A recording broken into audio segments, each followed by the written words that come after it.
खुलुमबाय inside any बर'आव आं मिथु बर'। बे समाव थांनाय 30 अक्ट'बराव जानानै थांनाय उफ्रा बिसायख'थियाव 29 नं गसाइगाव विधानसभा बियाबनिफ्राय इउपिपिएल दोलोनि बिजाथि जिरन बसुमतारिया देरहानो हाबाय। एमएलए महरै देरहाखांनायनि उनाव जिरन बसुमतारिया खौरां बिजोंनि गेजेरजों ओरैबायदि बुङो।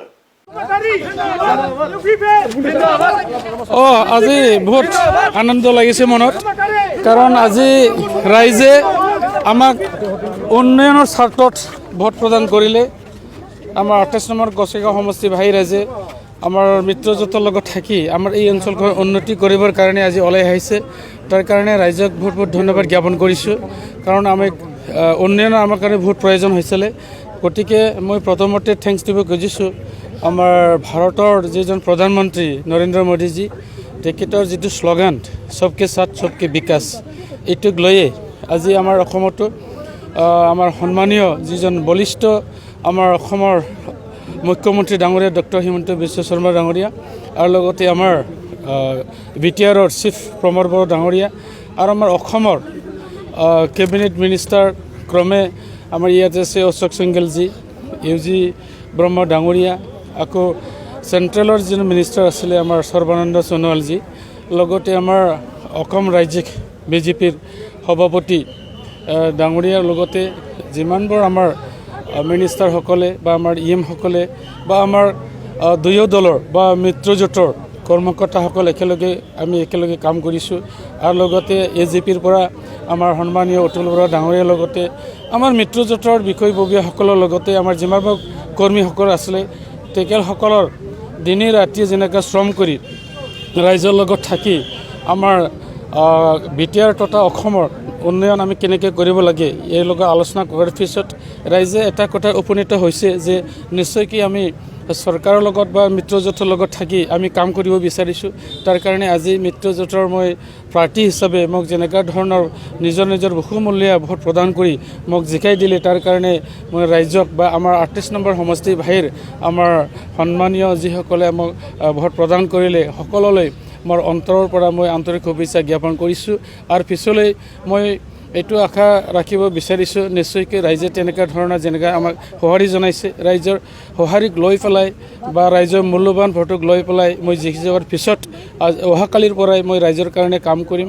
আৰু ৰাইজে নিশ্চয় জ্ঞাত যে আমাৰ অসম তথা বিটিআৰ চৰকাৰ ৰাইজৰ কাম কৰিবৰ কাৰণে ওলাই আহিছে। গতিকে মই ভাবোঁ আমাৰ 28 নম্বৰ সমষ্টিৰ বিভিন্ন ধৰণৰ যিবোৰ সমস্যাবোৰ আছে, এই সমস্যাবোৰ নিশ্চয় সমাধান কৰিব পাৰিব।